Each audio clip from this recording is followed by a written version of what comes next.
There is no other choice. Our debt is approaching 100% of our gross domestic product. You can't do that. Senator Sessions, I agree personally with just about everything you and Congressman Chaffetz are saying.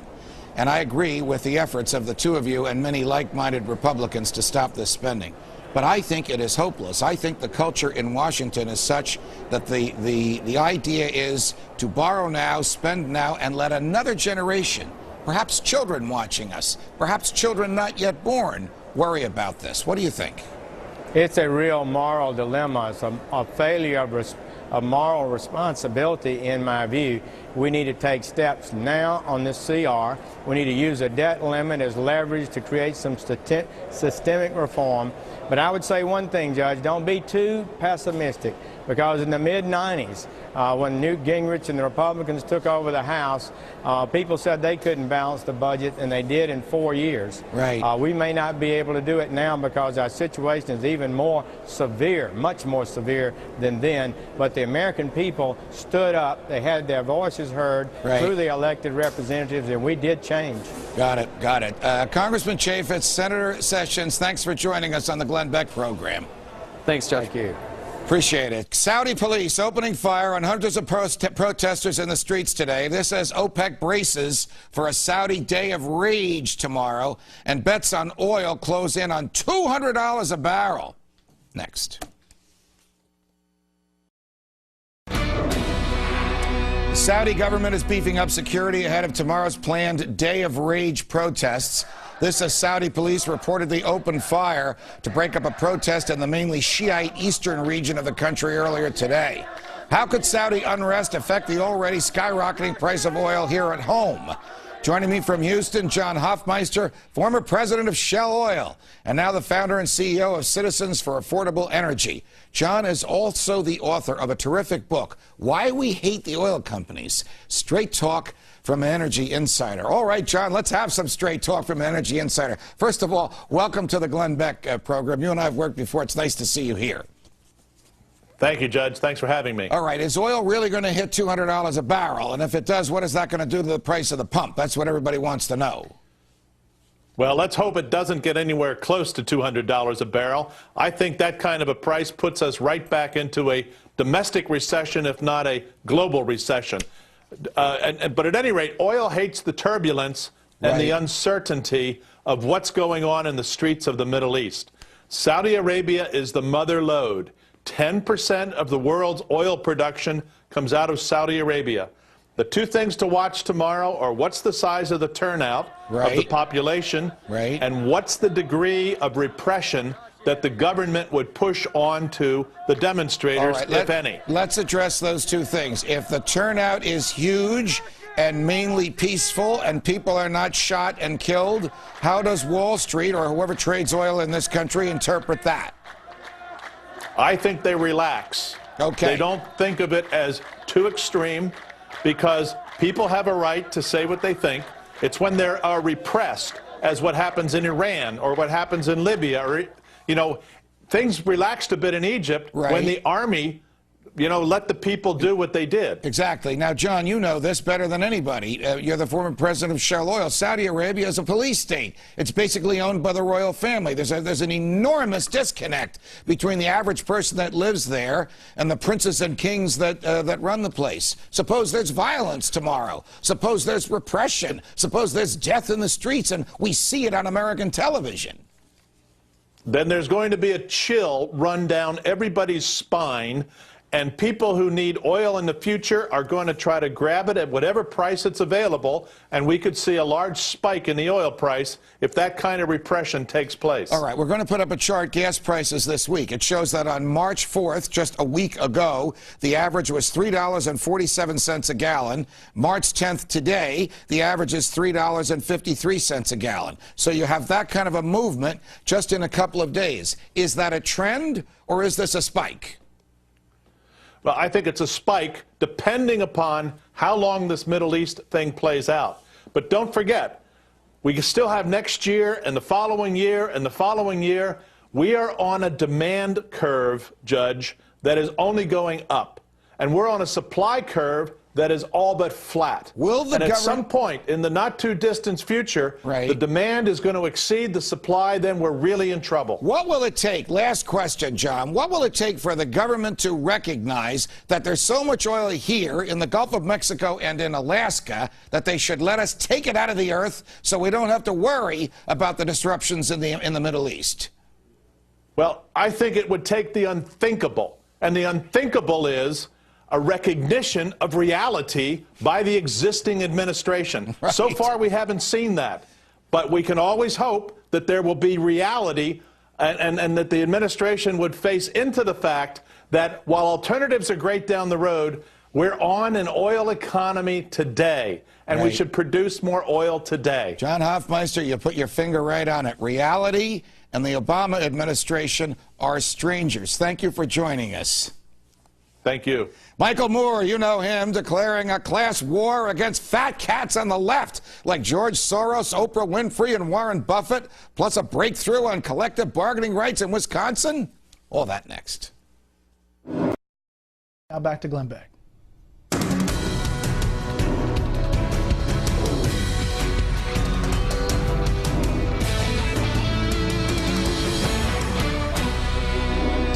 Wisconsin's General Assembly was finally able to approve stripping most collective bargaining rights from the state public workers after being disrupted most of the day by protesters. The Senate approved a similar bill yesterday. Governor Scott Walker says he'll sign the legislation as quickly as possible. Angry pro-union demonstrators have not only been disrupting the democratic process, they've been issuing death threats like this one to Wisconsin's Republican leader. Quote, "We have all planned to assault you by arriving at your house and putting a nice little bullet in your head." Wow. Take a look at what else has been transpiring within the last 24 hours. This is a violation of law. No, Mr. Chairman.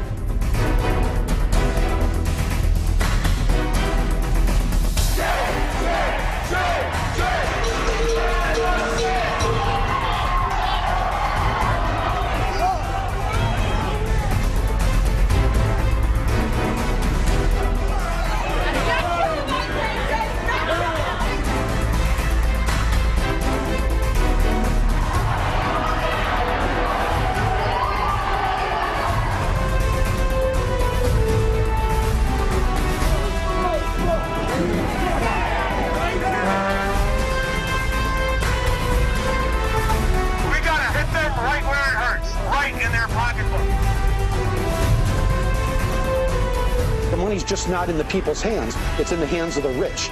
Just take a look at this, okay? Because this is what's coming for you, because the people aren't going to take it anymore.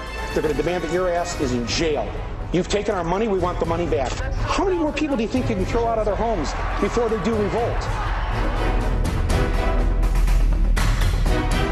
There's going to be a massive student walkout Friday afternoon. The nationwide student walkout of high schoolers. Last hour of school, you walk out of that school.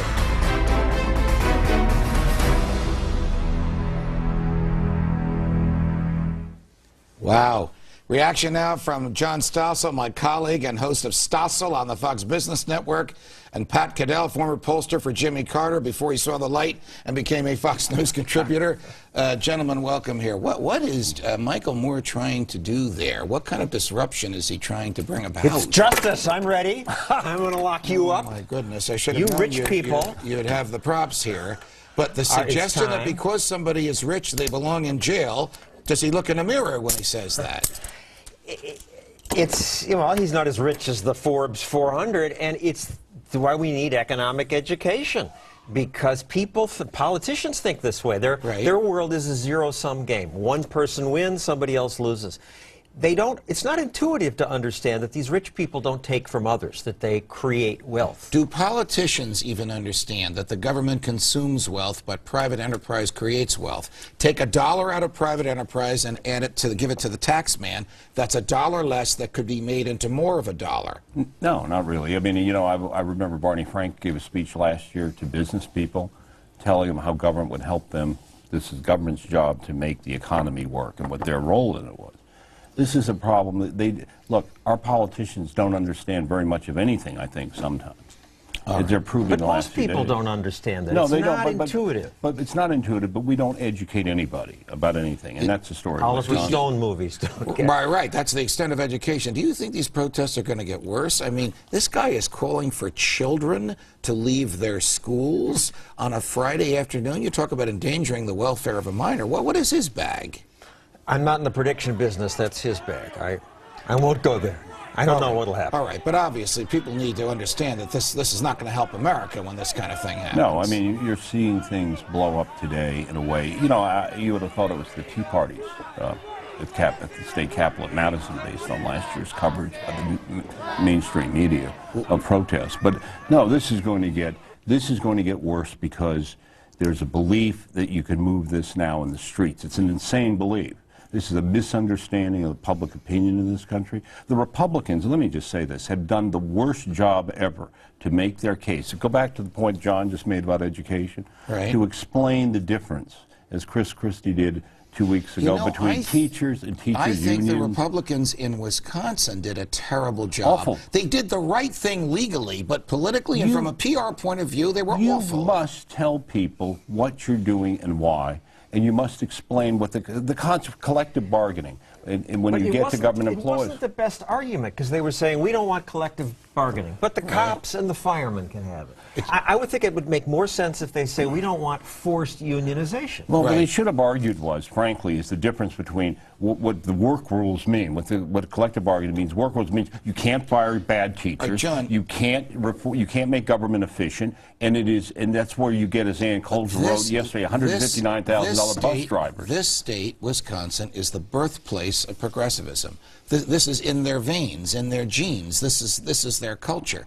Can it be changed with 2 votes and a governor's signature, or is this near violence that we have been observing in the past 3 weeks going to be perpetual until the mob gets its way? Well, again, I won't predict the future, but this sense of entitlement that gets them out there saying, how dare you? They've had that since the Bob La Follette days. You know, that the government will take care of you. And the idea that they represent labor. Their signs say, we represent the middle class. Well, they represent maybe 12% of labor. Didn't Chris Christie put his finger on it when he said, my beef is not with the hardworking people here, my beef is with the leadership of the unions? That's what he did. And this is what I don't understand, because what the unions have been able to do, and this is where I fault the governor, but first of all, let's deal with one thing about Wisconsin. Talking about Governor Walker. Governor Walker. Wisconsin, the culture of Wisconsin is what you said. You're changing the culture of a place. If you're going to do that, you need to educate and explain. Because the people are basically, I think, in the end with him until it looks like you allow the unions to seize the emotional high ground, which is what they did. Pat Caddell, John Stossel, it's a pleasure. Thank you. Tune in to Stossel tonight at 9 p.m. Eastern. Tonight, he'll be talking about who should and shouldn't be American heroes. Very interesting, John. I'll be watching. And the battle in Wisconsin is far from over. More on the high drama in Madison today with Wisconsin Republican Senator Ron Johnson. Next.